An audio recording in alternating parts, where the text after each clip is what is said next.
My mother was a courtesan who used her hard-earned money to support my father's studies and imperial examinations. 5 years later, my father passed the highest level of the imperial exams and was granted a marriage to a princess by the emperor. Yet, in the imperial court, he risked his life to refuse the marriage and instead held a grand, lavish wedding to marry my mother. The princess was displeased. 3 days later, my mother, disheveled and humiliated, died at the mouth of the alley. Half a year later, the princess married my father as she wished. She didn't know that this was the beginning of her misfortune. The day my mother died happened to be my 5th birthday. Early in the morning, father took me out and bought a lot of fruits and pastries on the street. He also picked out a beautiful hairpin for mother. He said that when mother gave birth to me, she had a difficult labor and nearly lost her life. He asked me to give this hairpin to mother in the evening.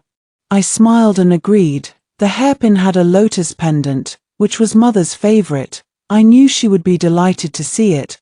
Father then asked me many questions, like whether I had heard any gossip at school recently or if anyone had spoken ill of mother. Seeing me nod, he anxiously asked me, "Does your mother treat you well?" "Mother treats me well. I like her," I replied. Father's tense expression relaxed considerably, and he gently said to me, "Your mother is a woman of hardship, but also the purest person in this world. You must listen to her and be filial to her for the rest of your life." I was just about to say yes when a servant from the mansion stumbled over, his eyes filled with panic. Madam has died at the entrance of the alley." My father had no time to care for me. He stumbled and crawled forward, falling, scraping his face and hands, then staggering back up to keep running. I cried, chasing after him and calling out "Father." But he never once looked back. Father pushed through the crowd at the alley entrance. He had always been refined, never raising his voice, but now all grace and decorum shattered into pieces. Get away, don't look, he screamed with a heart-wrenching cry, tearing off his outer robe in a frantic motion to drape it over mother, then held her in a panicked embrace as he rushed back toward the mansion. He couldn't stop sobbing and crying. Like a stray dog with no home to return to after its family was destroyed, my father wouldn't let me see my mother's body. He locked himself in with her, and everyone said he had gone mad. It wasn't until 5 days later, having not eaten or drunk a drop, that he emerged from the room, gaunt and emaciated, and methodically began preparing for my mother's funeral. Father had grown much thinner, but he looked even more handsome. On the day my mother held the funeral, the princess arrived at my home in full makeup, looking dignified and elegant. She was exceptionally beautiful, radiant as the morning glow, and known as the #1 beauty in Chang'an. Despite her noble status and the innate arrogance evident in her every word and gesture, she instantly restrained herself upon seeing my father, leaving only the inexplicable, fluttering demeanor of a young maiden. My father handled the situation flawlessly, and even the occasional polite remark would bring an unceasing smile to the princess's lips. That night, after seeing the princess off, my father gripped my shoulders, knelt down, and looked up at me, asking, "Did you get a clear look at the third princess's face?" I nodded. I was still young then, but for the first time, I understood hatred. Father's expression remained unchanged. "In the future, I will peel off this face and make it into the drumhead of a rattle drum for you. Would you like that?" I shook my head, smiling sweetly. "No need for father to give it to me. I can make it myself." Father smiled with satisfaction. After finishing the funeral arrangements for my mother, father returned to his post at the Hanlin Academy, wearing the same red official robe. Father always looked far more distinguished than others. Every day when father returned home, he would carry the scent of the third princess's clothing on him. Half a year later, the princess was with child, causing shock throughout the court and the public. Yet, father remained as composed as ever, teaching me to read and write. When a woman is with child, no matter how loose the clothing, it cannot hide the truth forever. Sooner or later, Someone will notice the signs. If any hint of this were to spread, it would cause a citywide uproar. The reputation of the third princess for impropriety before marriage spread both inside and outside the palace, even reaching the imperial censorate, which submitted a memorial. That night, someone dressed as a palace maid knocked on the door of the top scholar's residence. In the dead of night, I heard a woman's muffled sobs. My reputation is completely ruined. Yet you still haven't asked my father to marry me. Do you want me to die? Pei Lang. Get rid of this child, and I will marry you. You wouldn't want to wear a wedding dress with a big belly, would you? There will be more children in the future, but a grand wedding only happens once. I'm scared, her father replied. Scared of what? Do you want the emperor to find out that I did this? If he finds out, what will become of my career? Princess, we rise and fall together. I have no parents, and whether I hold an official position or not doesn't matter to me. I'm doing this for your future. But how do I explain it to my father? The third princess began to cry. He will beat me to death. Father's voice was as if bewitching. Get rid of this child. Tell His Majesty that the father of this child is a servant from your princess's estate. If you then say you want to marry me, although His Majesty will be angry, he will agree. Not only that, but he will also promote me to compensate. If my official rank rises, won't you benefit as well? Father sweet-talked, and with just a few words, he managed to soothe the third princess. Abortion is harmful to the body. The next day, the princess's maid came to the door crying, saying that after the princess took the medicine, she was bleeding non-stop, begging father to go see her. Father dismissed the princess's maid on the grounds that there were too many eyes and ears around. 5 days later, His Majesty summoned father and forcibly arranged a marriage for him, also promoting him in rank and title. Outside, everyone said that father had picked up a huge worn-out shoe, but I knew that this rumor was spread by father himself during father and mother's wedding. The third princess had someone send mother a worn-out shoe, mocking her for having once worked in the flesh trade, calling her a woman who would sleep with anyone, unworthy of being the wife of a top scholar. Father intended to make her suffer, bit by bit, the humiliation she had once inflicted upon mother. On the day of my father's wedding, the arrangements were hastily made, and even the princess's wedding dress was borrowed overnight from the eldest princess. She had originally taken a liking to the wedding dress my mother wore, which my father had commissioned and had made over the course of a year. At that time, my father was studying while also copying books to sell, all so he could give my mother a surprise after passing the imperial examination. The pearls on my mother's wedding dress were all gathered by my father himself, diving into the sea alongside pearl divers. After the princess expressed her desire for my mother's wedding dress, my father's expression changed. He smiled faintly, as if amused, and said, "Is the princess comparing herself to a courtesan?"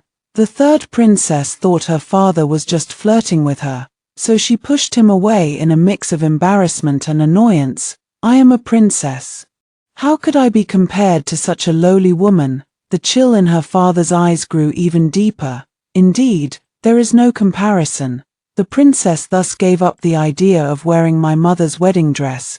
Perhaps she finally remembered that half a year ago, when she first saw my mother, she had spat and insulted her, saying, "How dare someone as lowly as you wear the same color as me?" She ordered her servants to strip my mother of her clothes. If my father hadn't arrived in time, my mother would have nearly died of shame and anger that day. During the wedding ceremony, my father placed my mother's memorial tablet right in the center, causing the third princess to flush with anger. Father covered his head and said weakly, "I dream of Yaonyang every day, and my heart is uneasy. Besides, you are the second wife after all. It's nothing to pay respects to her. Just do it for me." A flicker of struggle flashed in the third princess's eyes. If she were from a respectable family, it would be one thing. But her background is that of a lowly woman. I am a princess. How could she be worthy of my respect? With his dark hair and red lips, my father's long, slender eyes gradually lowered, a faint red hue spreading at the corners, a rare and beautiful face. The princess was dazed by her father's troubled gaze. The hall was so quiet that I could actually hear the princess swallowing. Father's slender fingers paused at his own lean waist. The reddish-brown silk ribbon wound once around his jade-like fingers, making his already fair complexion appear even more radiant and captivating. He spoke self-mockingly. I originally thought the princess truly liked me, admired me, and wanted to spend a lifetime with me. So it turns out it was nothing more than this. The princess merely regarded me as a dispensable plaything, unconcerned with my life or death. The wandering Taoist priest she invited said that Yaonyang harbored resentment, which is why she clings to me and refuses to be reincarnated. He sighed softly, his fingers applying slight force as he untied the red silk ribbon at his waist. His powerful waist was instantly concealed by the loosened wedding robe. Father took off his wedding robe, pursed his lips, and threw it to the ground. If you are unwilling to bow to her, then this marriage is off. Whether I die early or late, I am bound to die. If that is the case, let Yaonyang take me to the underworld. Why trouble you to become a widow? The princess hurriedly rushed to pick up his wedding robe, tugging at him as she sobbed, Lord Pei, what are you saying? These words are heart-wrenching. How could I not care about your life or death? Since it has come to this, I will bow. Please put it back on and don't be angry anymore. Only then did father put on his wedding robe and perform the wedding ceremony with her. Afterward, he used both soft and hard tactics to force the princess to offer tea before mother's memorial tablet before allowing her to return to her room. That night, father added a sleeping potion to the princess's tonic for her miscarriage. He held me and sat outside the ancestral hall, where mother's memorial tablet was placed. For the entire night, I asked father why he wouldn't go in. Father patted my head, under the moonlight. His face was as pale as a ghost's, yet his dark eyes were moist. He gave me a bitter smile and said, "Be a good girl. Yao Yao, go and light an incense stick for mother on my behalf. Father is afraid." I asked him in confusion, "What is father afraid of? Mother loved you and me so much. Even if she turned into a ghost, she would still protect both of us." I tugged at father's hand, pulling him toward the ancestral hall. "Father, don't be afraid of mother. Mother loves you, and she won't hurt you." Father's hand trembled, and he fell to the ground. He leaned against the threshold of the ancestral hall, weeping in suppressed agony, his slender shoulder blades arched beneath the red wedding gown, like a dying crane or a swan with a broken neck, writhing in pain and sorrow. "Father has no face left to see your mother again." Early the next morning, the princess asked where father's wedding attire had gone. As she couldn't see it anywhere, father calmly continued his meal and replied indifferently, "I accidentally fell when getting up in the middle of the night, so it got dirty and I threw it away. I have a cleanliness obsession, as you know, princess." Though somewhat displeased, the third princess did not press further. The wedding gown had been torn apart and burned by father last night, before the blazing flames. Father stood in his snow-white robes, the bright fire illuminating his face. I saw his twisted, disgusted gaze, like a snarling vicious dog lurking in the darkness, ready at any moment to snap the fragile neck of its enemy. The princess sighed, "It's a pity my father thought I was an embarrassment, so the wedding was hastily arranged. I only get to do this once in my life." Pei Lang. She looked at her father with a hopeful, pleading gaze, the implication in her eyes all too clear. When father married mother back then, he was just a penniless scholar, making a living by gathering herbs in the mountains and copying books for wealthy gentlemen. Mother was a famous courtesan in Suzhou, and many noble sons and young masters would spend fortunes just to catch a glimpse of her. But she didn't want the wealth and status of highborn suitors, she wanted sincerity. She took out all her savings and gave them to her father, asking him to redeem her freedom. Deep down, mother was also afraid that father would take the money and run, abandoning her. She was gambling, betting on whether father truly had feelings for her. Mother's sister gave all her silver to her beloved, asking him to redeem her freedom. But in the end, the man ran off with the money. Unable to bear the blow, mother's sister drowned herself in the lake. Mother was luckier than her sisters. She bet right. Father, a poor scholar, had nothing but a belly full of useless ink and a sincere heart. The white silk mother prepared for her own suicide was never used. Instead, father took it and cut it into several pieces, each of which he spread out and painted with mother's face. In father's paintings, mother was lively and beautiful, like a fairy from heaven. After father redeemed mother, the two of them simply held a wedding ceremony, with heaven and earth as their matchmakers. Mother cares about her status. She doesn't want to invite people over, fearing embarrassment, though she never said it. Father understood in his heart. Later, when father passed the imperial examination and secured an official position with a salary, he saved up money, wanting to give mother a proper ceremony and hold a formal wedding again. He knew that even though mother never spoke of it, she longed for it in her heart. Father never intended to hold such a grand wedding with a lavish dowry. He was more afraid than anyone else that mother would become the subject of gossip. But at that time, the princess dug up mother's past as a courtesan and spread the word everywhere. Father nearly lost his official position because of it, and mother became the laughingstock of the entire capital. They all said mother was lowly and shameless, that a woman of her status dared to aspire to be an official's wife. Truly forgetting her origins, the third princess even led her circle of close friends, along with their servants and maids, to gather outside the mansion every day.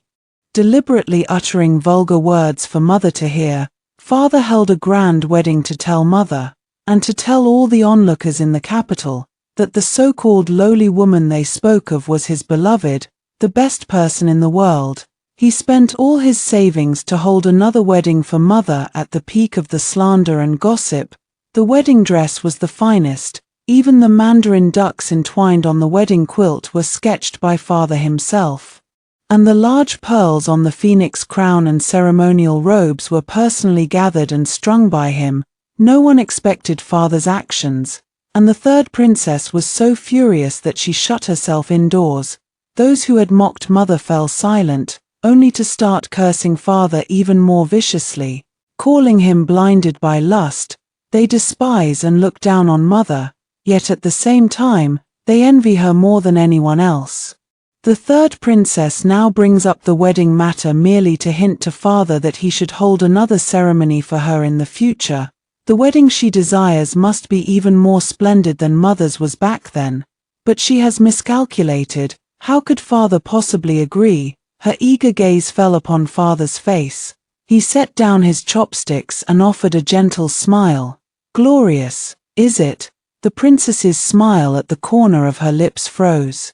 Father picked up the handkerchief on the table and gently wiped the princess's lips, his tone light and airy. My princess, your loss of virtue before marriage is known to all. People outside say you are a shameless, worthless woman. If we hold another wedding, wouldn't that just make people laugh at you again? The princess's eyes reddened, tears gradually welling up. Father clicked his tongue softly, a hint of a smile playing in his eyes. Why cry? I like shameless women like you.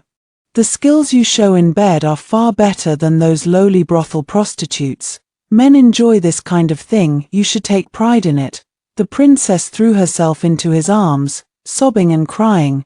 You're talking nonsense. Father's lips stiffened for a moment, then relaxed as he said with patience, all right. I know you're heartbroken, but wasn't it you who had the maid drug me? Why cry now? When you have a child in the future, I'll hold a grand celebration for you. You'll be the center of attention, and they'll naturally envy you. No one will dare say a word then. The princess sat up, sobbing, and touched her belly, her grievances resurfacing. The imperial physician said it was a boy I lost. You didn't even come to see me that day. I nearly died from the pain. Father spoke with a light, cheerful tone, coaxing her with a smile. Isn't this for your own good? His Majesty has now appointed me to fill the vacancy in the Ministry of War. Hurry and bear me another son, and I'll secure a noble title for him in court. In the future, everything will be his." Only then did the princess cheer up. She ordered the imperial physician to carefully examine her pulse and prescribe medicine. Determined to bear father a child as soon as possible, she took advantage of father's absence to bring me into her room, using her long fingernails to pinch my eyelids and pluck my eyelashes. She said my eyes were just like my mother's, and that I would surely grow up to be a promiscuous slut just like her. Sooner or later, she would gouge out my eyes and feed them to the dogs. It hurt so much, but I didn't cry. I stood obediently before her, enduring her abuse and curses, forcing back the tears that welled up in my eyes.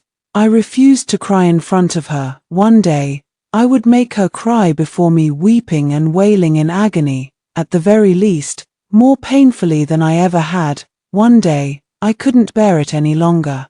She used the candle flame to tease my eyes, and the stinging pain was unbearable. I remember I tried so hard to endure it, but the gushing liquid just kept flowing down. I hated myself so much. I was truly useless. How could I cry in front of her? Later, I smelled the scent of blood, and my heart turned to joy. So it was blood that was flowing. Bleeding is fine. Bleeding is always better than shedding tears. Sometimes when her abuse becomes unbearable, I tell myself over and over, I must remember this pain. Only by remembering the pain can I ensure that my hatred for her killing my mother won't fade as I grow older. I'm so afraid of forgetting the feeling of being ice cold all over that day, the pain so intense I couldn't breathe and wretched. I hate my memory. My mother was so good to me, yet I'm gradually starting to forget her face. I cannot forget. I will suppress the instinct to let memories fade as I grow up. I will forever remember my mother's kindness and her face. Also, the hatred from that day. Every time the princess finished tormenting me, I would stay alone in my room, studying and waiting for my wounds to heal. I didn't tell my father. Father has his own path to revenge, and I have mine. I don't want to rely on anyone. Father is very busy, and he spends fewer and fewer days at home. Every time he returns, he brings a group of people to the study to discuss matters. As spring turned to autumn, I watched the people father brought home change, from low-ranking officials of the 7th rank to high-ranking officials of the 3rd rank, and then to the notorious torturers of the Eastern Depot and the all-powerful regent. The color of father's official robe also changed. He became more adept at flattery, yet his eyes grew colder, and his figure grew thinner. My once taciturn father, who would always become nervous and shy at the sight of mother, had unknowingly transformed into someone who could skillfully navigate the treacherous world of officialdom. If mother were still alive, she would surely be heartbroken and secretly shed tears. She was the kind of person who would fret for a long time over even the slightest bump or scrape on father. Knowing that father is now so thin and gaunt, she would likely lose sleep over it. 4 years later, the princess was pregnant again. Overjoyed, she proudly returned to the palace in a magnificent carriage and did not come back until late at night. The carriage, which had left empty, returned filled to the brim with gold, silver, and treasures. She swaggered in with pride, like a peacock in full display. Upon seeing me studying, she kicked me right in the chest, then grabbed me with disgust, pinching my face between her thumb and forefinger to lift it up, her face cold. She tightened her grip as if she wished to strangle me. You really look just like your wretched mother, just as repulsive. In the past, she enjoyed tormenting me slowly and steadily, but now, with this child, she no longer holds back when she strikes. The maid Bailan beside her stopped her. Princess, her mother delayed you and the prince consort from being together. At the time, letting her die so easily was too lenient. Now that I think about it, it was far too merciful. Let's keep this little wretch alive and slowly torment her, making her atone for her mother's sins. The princess loosened her grip on me slightly. Bailan leaned close to the princess's ear and whispered, You've only just become pregnant, and the prince consort has just returned from disaster relief. It looks like he's about to be promoted and granted a higher title soon. This little wretch's death is of no consequence, but we can't let her affect your position in the prince consort's heart. Later, when you give birth to the heir and the prince consort has a son, he'll surely grow tired of this little wretch." The princess smiled with delight, released me, and threw me to the ground. She said to me, "I'll let you live a few more days for now. I'll settle the score with you properly later." She carefully caressed her belly, a shy and contented smile spreading across her face, and left with great fanfare. She had no idea that the child in her womb was not her father's at all. Her father loathed her to the point of death. How could he have ever touched her, on those nights, with the faint scent of incense wafting through the mansion?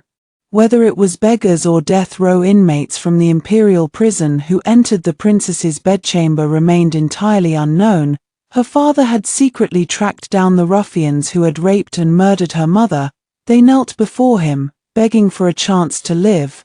They told father that the princess had informed them the woman they were to rape and kill was a lowly prostitute, and they could do as they pleased with her. Upon hearing this, father sat in a daze, not even angry.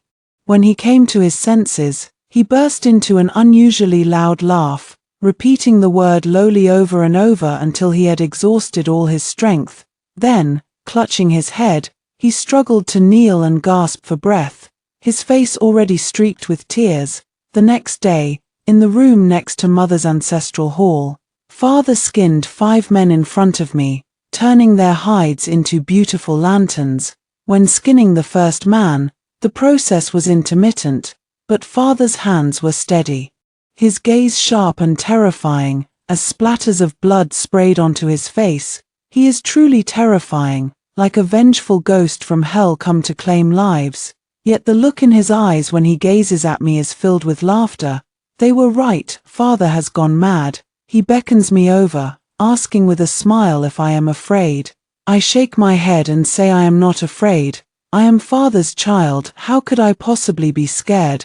Father has gone mad, so how could I possibly be normal? That night, in mother's ancestral hall, 5 strange lanterns appeared hanging from the roof beams. I knew this was only the beginning. Father truly has gone mad, and there's no turning back for him. I found some ointment and applied it to the scraped and bleeding spots, then picked up the strategies of the warring states from the floor and continued my studies.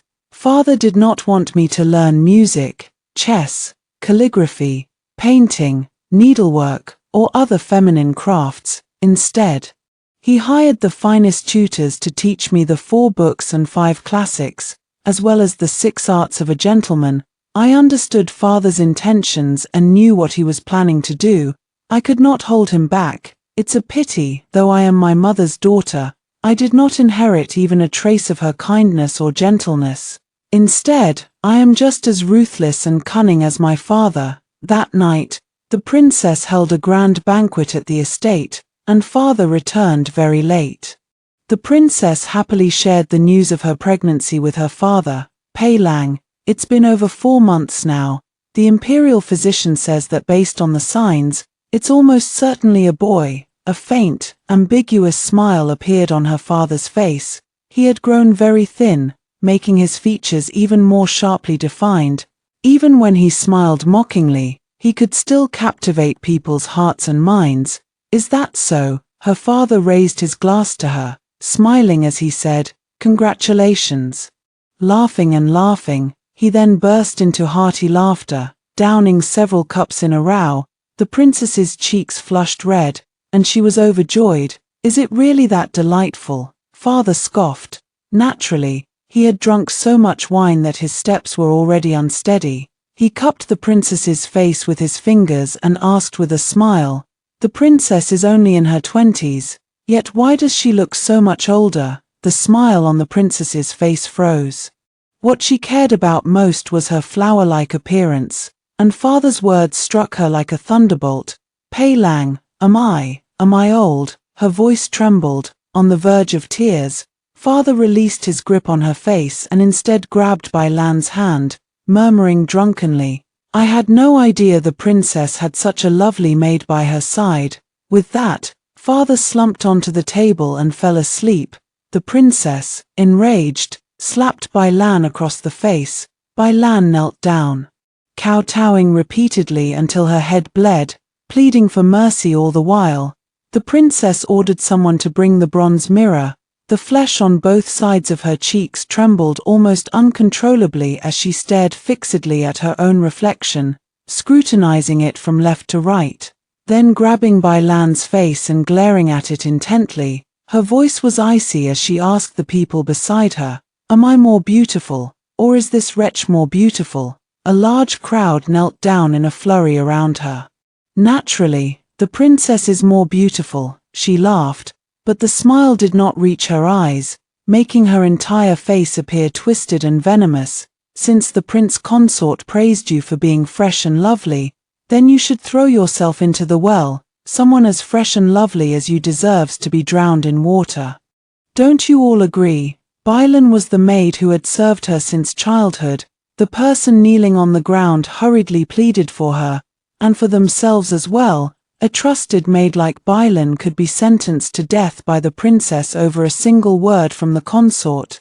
If any of them were ever implicated with the consort in the future, there would be no path to survival. The princess, already furious, grew even more twisted upon hearing the pleas. "I am the princess, and she is nothing but a lowly servant. Even if she has served me for years, a servant will always be a servant. How dare she speak of sentiment with me?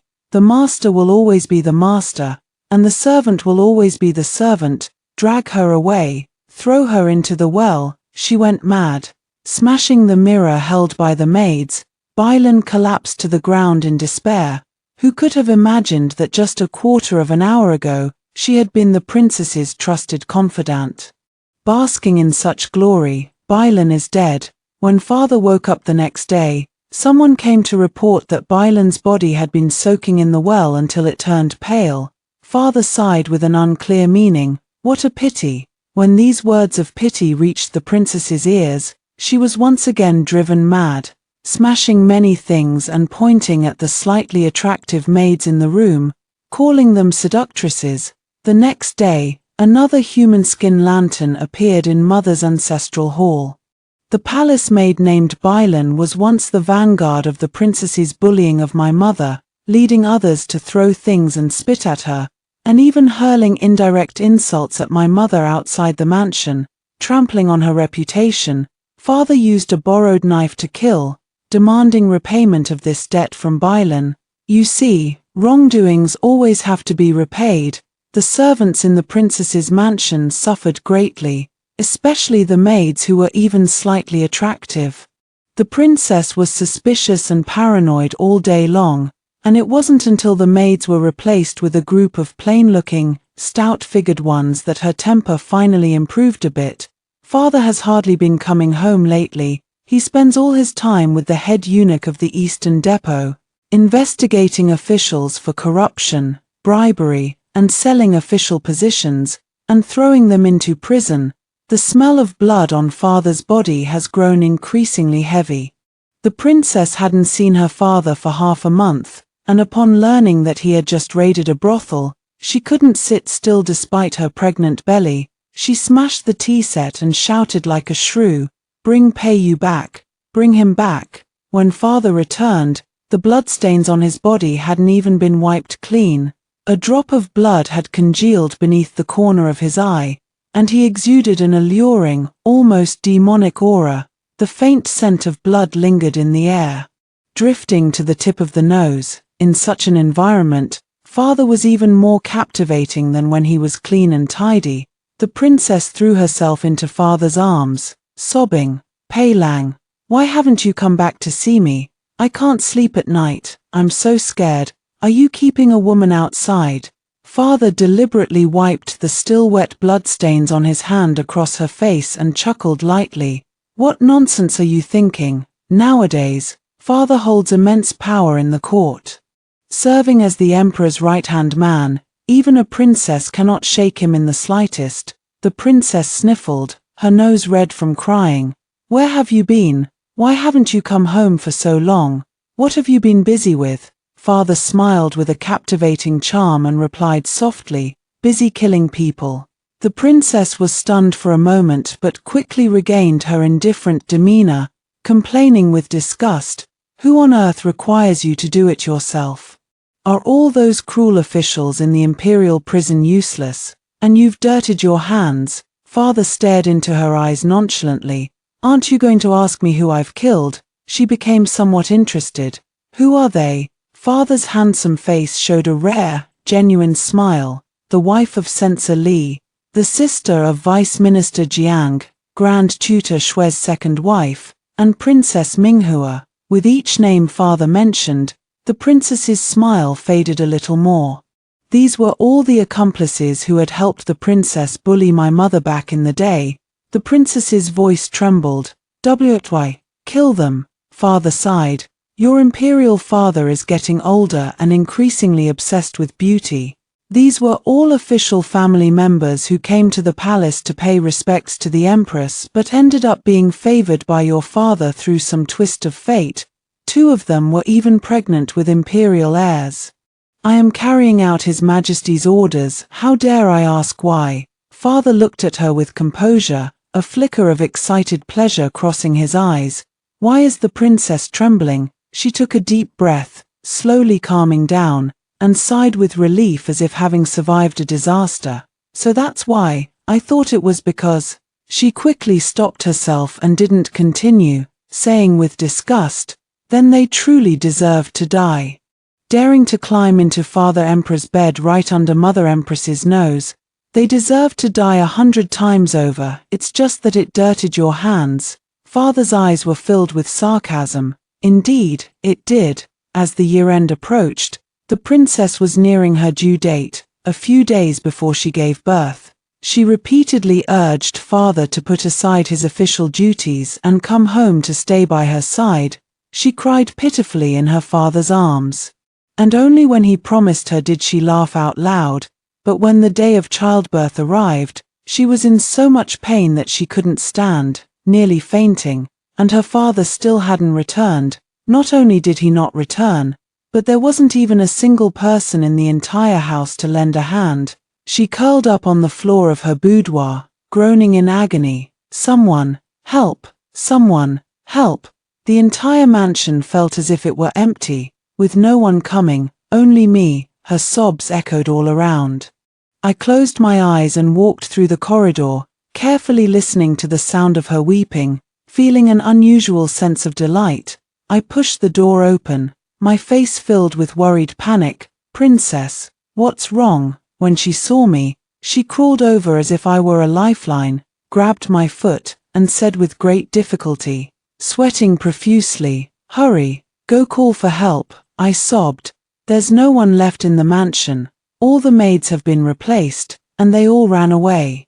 I couldn't stop them. I heard them talking to a man, and it seemed like that man had some connection to Bielian, but I couldn't hear clearly. The guards in the mansion were also all transferred away.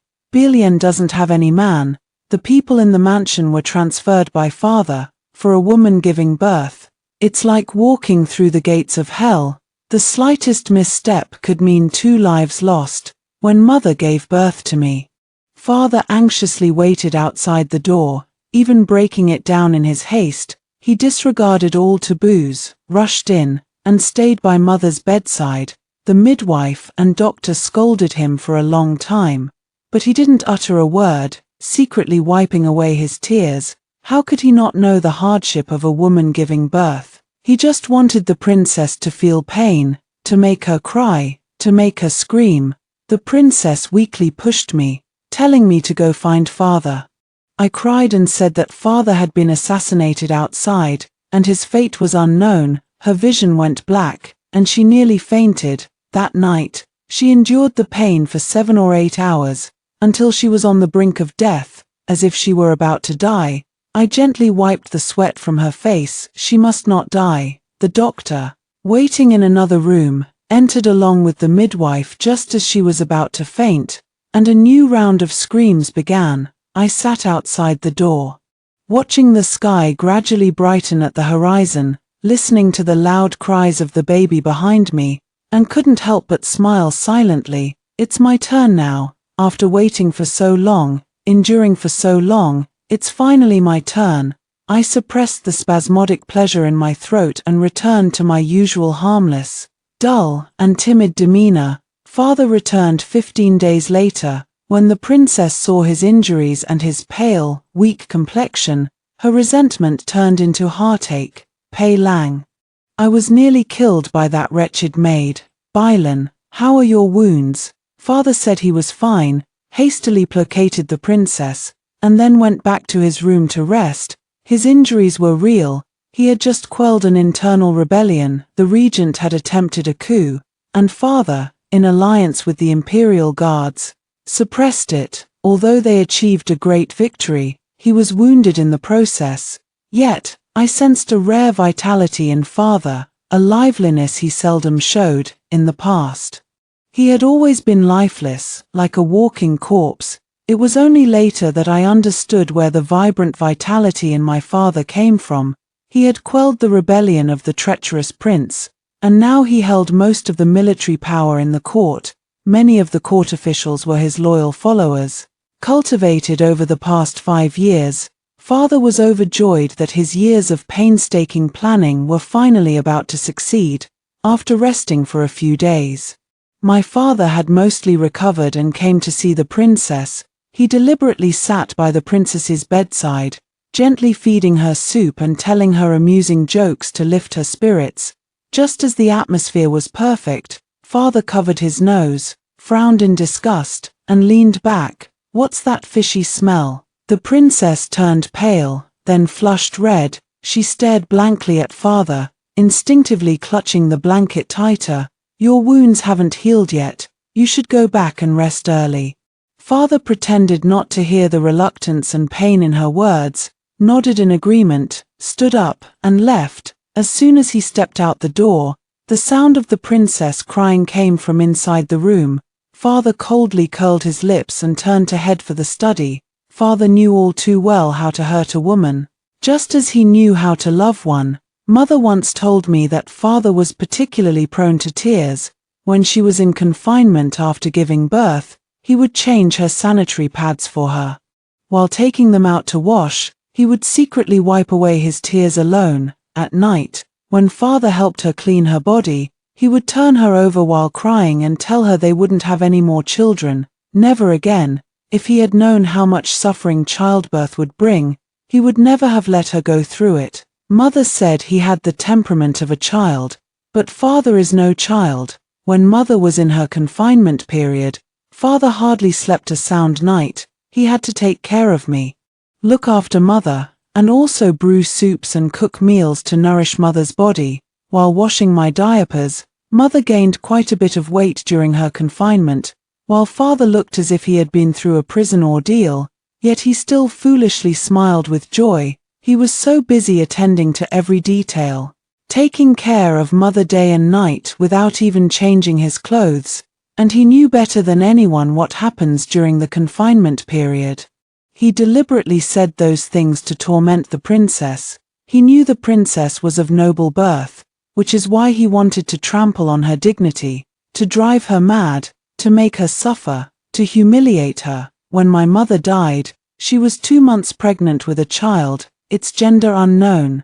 The princess had once threatened my mother, saying this child would not live past 3 months. 3 months. 2 months later, the princess had finished her postpartum confinement and returned to her lively, annoying self. She sent invitations to all the well-known officials in the capital, hosting a grand banquet at the mansion to celebrate her son being named the heir. After father quelled the rebellion, he was enfeoffed as a prince by his majesty. Now, with military power firmly in his grasp, father truly holds sway over the entire realm. The princess basked in the flattery and congratulations from the various officials and their families. She intended to reclaim all the congratulations and attention she had missed on her wedding day, taking it all back today. The princess truly has an eye for talent. The top scholar is bound to have a bright future. No wonder the princess insisted on marrying him back then. It turns out she already knew the prince would become a powerful minister in the future.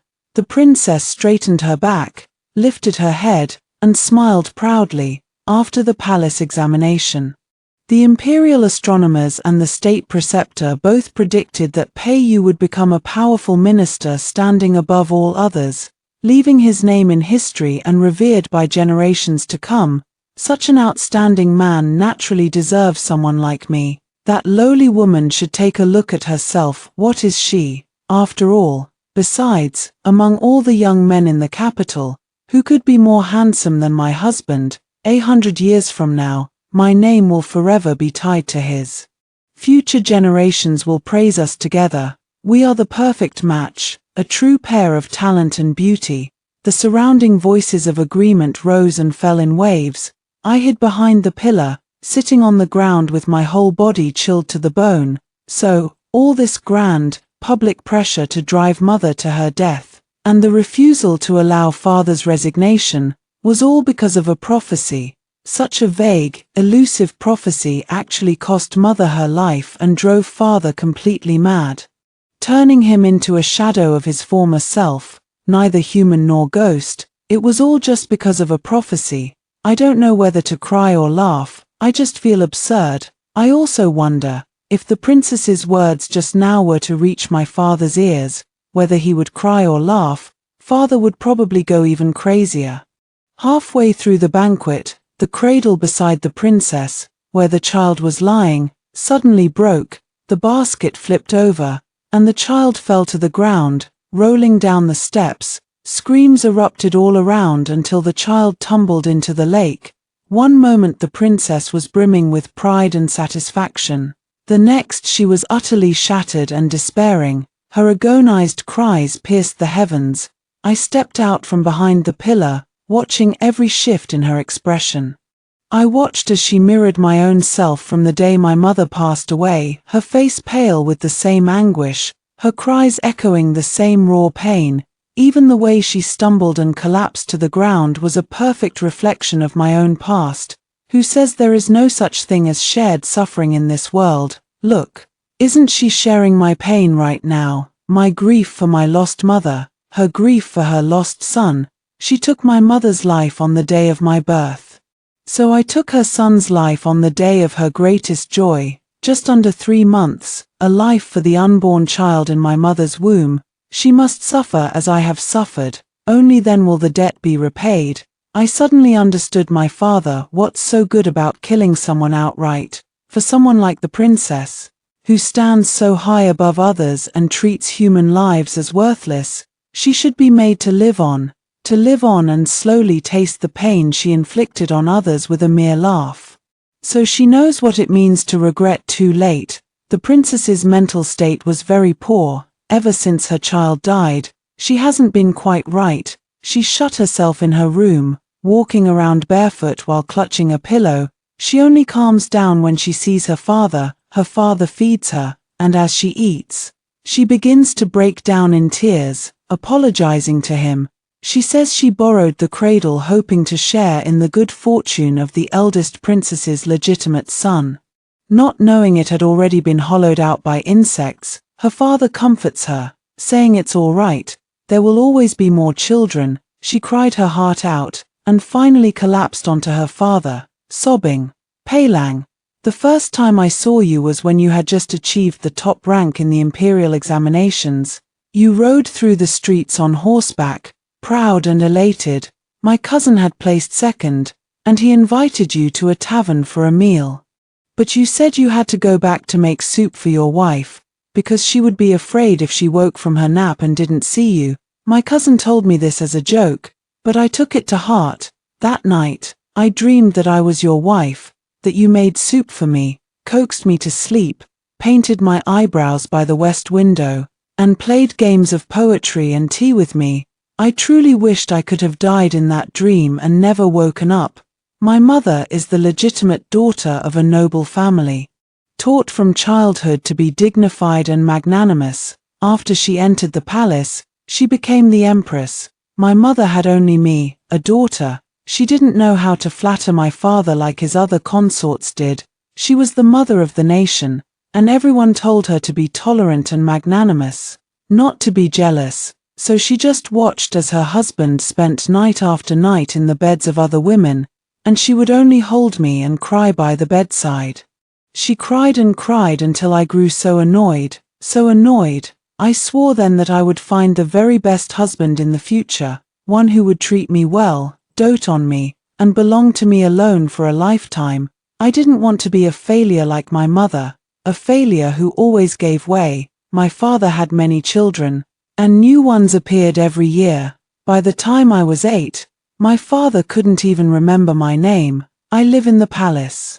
And the Empress Dowager is like a bodhisattva. She doesn't know how to fight, doesn't know how to be ruthless, all she knows is how to wait. She has no idea that what she wants must be seized.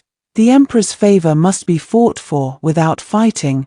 There is no dignity for a princess. The siblings in the palace are enemies disguised by blood ties.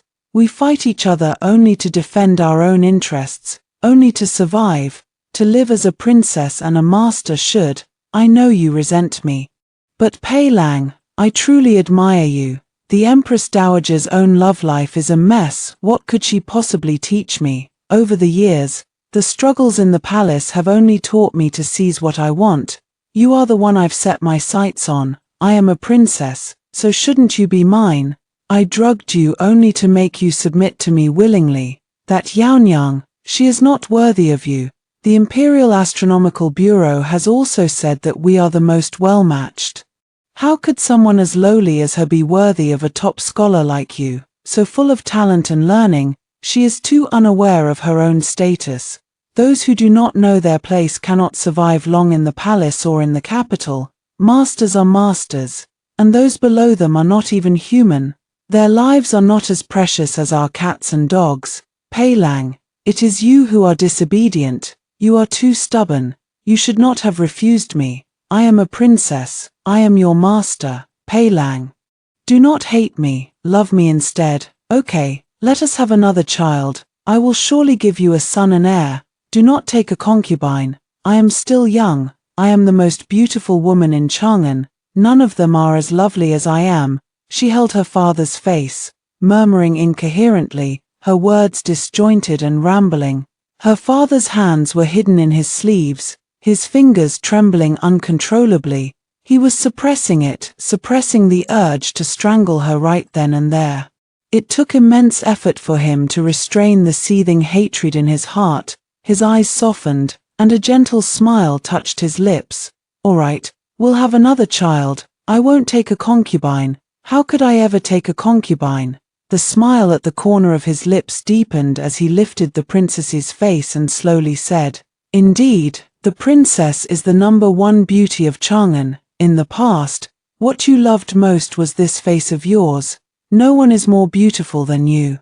With father's careful care, the princess's condition improved significantly. Half a year later, she became pregnant again. After this pregnancy, the princess became much more restrained. She no longer went out but stayed quietly in her room, often caressing her belly in a daze. The imperial physician once whispered to father that the princess's mental state was no longer normal and that she should not be provoked any further. If she is provoked again, I fear no medicine can cure her. And she will go completely mad. After seeing off the imperial physician, father pushed open the window of the study and let out a scornful, mocking laugh. When the baby in her belly reached 6 months, the princess woke up one morning to find her stomach covered in red stretch marks, and she was terrified. But this time, father did not deliberately belittle her as he had before. Instead, he spoke softly to comfort her and even brought out a box of ointment for her. Applying this will make it fade. Don't cry, father carefully comforted her, just to help her regain her spirits, so she could accept his most fatal blow. Father intended to destroy everything she valued and cared about. Just as she had done back then, the princess applied the medicine, and the marks on her belly gradually disappeared. She was happy for a short while. But soon her once proud lotus-like face began to rot bit by bit. It wasn't a large-scale decay, but rather a little more each day, slow yet deadly. The princess went mad. What she cared about most was this face. At the same time, father gathered his troops and forced his way into the palace. The princess shut herself in her room, refusing to see anyone, so she had no idea what was happening outside. She didn't know that her parents and brothers had already been imprisoned in the imperial prison, that her father's years of scheming were about to come to fruition, and that she was about to die. When her father returned to the mansion to see the princess again, her face had already completely rotted away. What was once a peerless beauty was now nothing but pitted, decaying flesh, with her eyeballs hanging loosely from the sockets, a horrifying and terrifying sight. Yet her father was neither afraid nor concerned. Not only that, he even laughed appreciatively. Until he grew tired from laughing. Father then sat back in the nearby armchair, panting for breath. The moment the princess saw the dragon robe on father, she understood everything instantly. She crawled on the ground to his feet, wanting to speak, but could only sob and whimper, unable to form words. Father lifted her chin with his foot in a dismissive manner and smiled. That medicine doesn't just make your face rot, your tongue and liver will slowly decay as well. It's agonizing, isn't it? But you won't die. You'll have to wait for death slowly. You can't die too quickly, or I won't be pleased. The princess wept, her appearance utterly terrifying. Yet father looked at her as if admiring a beautiful painting. Back when you took a knife to scar Yaonyang's face, what did I tell you? I said that one day I would ruin your face. You didn't believe me then and even laughed, saying I couldn't bear to do it, that your face was the most beautiful in Chang'an. The smile at the corner of father's lips froze. He lowered his leg, leaned forward, and met the princess's gaze. I only feel disgusted, whether back then or now. Your face has always filled me with loathing and revulsion. How can you even compare to my Yaonyang? My Yaonyang is kind-hearted and pure, and she is countless times more beautiful than you. How dare you even think of comparing yourself to her? Father stood up. The guards outside entered and lifted the princess, who was waiting in despair for death. Father was in a rather good mood. Don't worry, you won't die so quickly. Your parents will die before you. I will skin them right in front of you. My technique is excellent now, very smooth. When it's your turn, you'll see for yourself. The princess couldn't help but tremble. She had always claimed that her mother, the queen, was magnanimous and tolerant. Yet for her own happiness, she had lured my mother into the palace, intending to drown her. His Majesty even indulged further. After my mother narrowly escaped death, he actually bestowed poisoned wine upon her. If it weren't for my father snatching it to drink and being stopped by the princess, his robe open, his entire body flushed with fever, he lay on the ground, holding his mother's memorial tablet, tears streaming as he carefully kissed the name inscribed on it. The imperial physician said he didn't have many days left to live. He beckoned to me, as if still not fully conscious, and asked, "Do you know Yaonyang?" A wave of bitterness welled up in my heart. He continued, muttering to himself, half crazed, crying and laughing, "She saved me. I was copying books for the son of Squire Wang, and I made a mistake in a character, which violated a taboo. Squire Wang's son, along with his servants, beat me. It was Yaonyang who stopped them and even used her handkerchief to bandage my wound. I asked her who she was, and she said she was a singer who came to Squire Wang's mansion to perform, hoping that a respectable scholar like me wouldn't disdain her handkerchief." He murmured, his eyes vacant. "What kind of person is Yaonyang? I don't know. I only know she saved me, and I wanted to return her handkerchief. When I saw her again, she was covered in injuries and about to hang herself. She had fallen into the world of pleasure, sold into a brothel by her parents. She was a person with a fate even more bitter than mine. She saved me once, and I wanted to save her once too. She gave me all her savings, asking me to redeem her. Once redeemed, she would be mine. The contract stated that I could buy and sell her, but how could I ever buy or sell her? She had nowhere else to go, so she could only stay with me. We treated each other with respect and courtesy. She forbade me from copying books anymore. She said she would give me all her remaining savings and asked if I could come back as the top scholar in the imperial exams. She said she would be willing to serve as my concubine or even a maid, she asked with trepidation. But what I was thinking was, what concubine or maid? Yaonyang supported me through the imperial exams, cooked for me, and even bore me a daughter, of course. I wanted her to be my wife, my legitimate wife, my only wife. She was the wife who stood by me in my humble days, and I had to treat her well, never letting her down. How could she be a concubine? And how could I ever have a concubine? These old stories were something my father had never told me. I only remember that year when I was 5, the princess took a liking to my father and asked him, "Did you truly never once look down on Yaonyang for being a courtesan?" Father was furious, pushed to his limit by the princess's pestering, and he cursed, "Disdain. Why would I disdain a benefactor who married me at my lowest point? What is chastity even worth?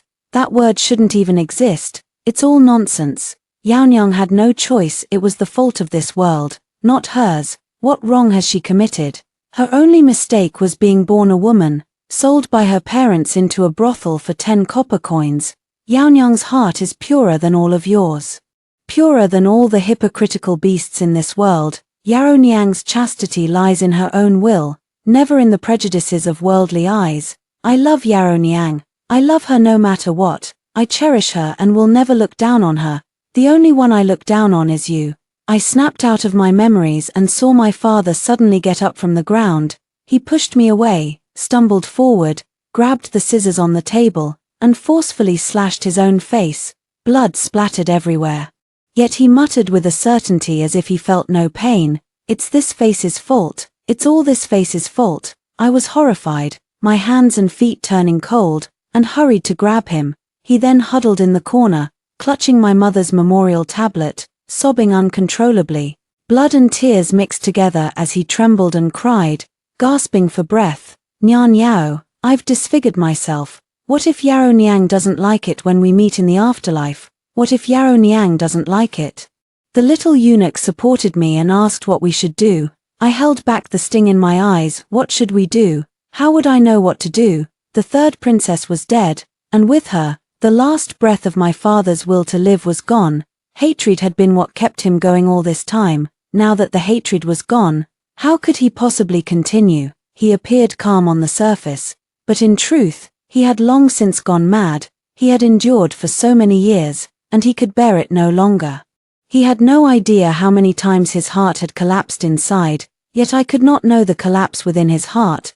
"Go find a royal physician, quickly." I couldn't help but want to cry. I walked up to father, grabbed his hand, and coaxed him. "Father, you're injured, let me take you to get bandaged." "Okay." He tilted his head and looked at me, staring for a long time, then suddenly smiled. "It's Nyenyao." He grabbed my hand, his dark eyes sparkling with a purity that didn't match his age. He smiled happily, saying, "Nyenyao, your mother will be back soon from buying groceries. Let's go pick lotus flowers for her, she loves them the most. Come on, Nyenyao, let's go pick lotus flowers." He pulled me as we ran outside, and I broke down in tears. "Heaven, I beg you, I truly beg you. If there really is a next life, please let Pei Yu and Shenyaro live together peacefully for a lifetime. Take my life in exchange. Take my life in this lifetime. Let me die early. Let me die a miserable death. Let my fate end however badly it must. I only ask that you let them be together happily in their next life. Even if it means I must die now, I would gladly accept it." Father died one afternoon, outside mother's ancestral hall, as if he didn't dare to enter. Father was afraid that his disfigured face would frighten mother, and he feared that the blood on his hands would taint her presence. He is so foolish. Mother would never blame him. I buried them together.